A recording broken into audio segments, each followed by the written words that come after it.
बिस्मिल्लाहिर्रहमानिर्रहीम। अस्सलाम वालेकुम दोस्तों, उम्मीद करता हूँ आप बिल्कुल ठीक ठाक होंगे। दोस्तों आज है 7 मई सन 2022 और दिन है हफ्ता का। आज की जो ओमान न्यूज़ मिक्स वीडियो, इसमें 3 मिक्स वीडियो हैं और 2 का ताल्लुक जो है वो है मस्कत बल्दिया की तरफ से और एक है सलाला खरीफ के हवाले से।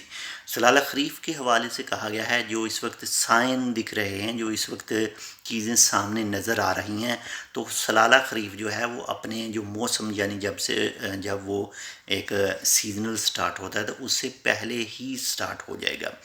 इसके बाद में मस्कत बल्दिया की तरफ से कहा गया है कि किसी भी पब्लिक प्लेस के ऊपर थूकना, यानी किसी भी बाहर पार्क वगैरह किसी भी जो पब्लिक प्लेस है वहाँ पर थूकने पर आपको जुर्माना आयद किया जाएगा अगर आप पकड़े जाते हैं।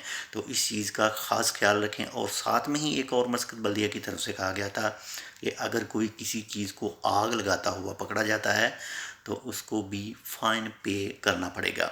तो ऐसे छोटे छोटे कानून हैं, ऑलरेडी पहले ही इसके बारे में आपके साथ शेयर कर चुके हैं मुख्तलिफ़ वीडियो में, किसी भी पब्लिक प्लेस पर थूकने के हवाले से, इसके अलावा फिर किसी आग लगाने के हवाले से, या फिर कोई जो भी जंगली दरख्त है जो किसी की हदूद में नहीं है, सरकारी जगह पर है, अगर आप उसको काटते हैं तो तब भी आपको जो है वो फ़ाइन वगैरह पे करना पड़ता है। इसके अलावा अगर आप किसी भी जंगली हयात को भी नुकसान पहुँचाते हैं तो तब भी आपको जो कानून का सामना करना पड़ सकता है।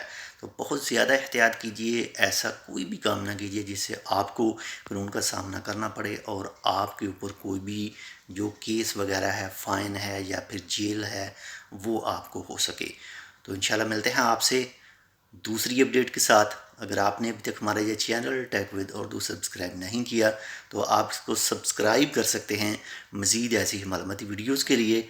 और आज की लास्ट छुट्टी है और कल से जो हैं वो ऑफ़िस वगैरह जो हैं वो सरकारी और दूसरे सब वो हैं वो अपना जो रूटीन का काम है वो दोबारा से शुरू कर रहे हैं।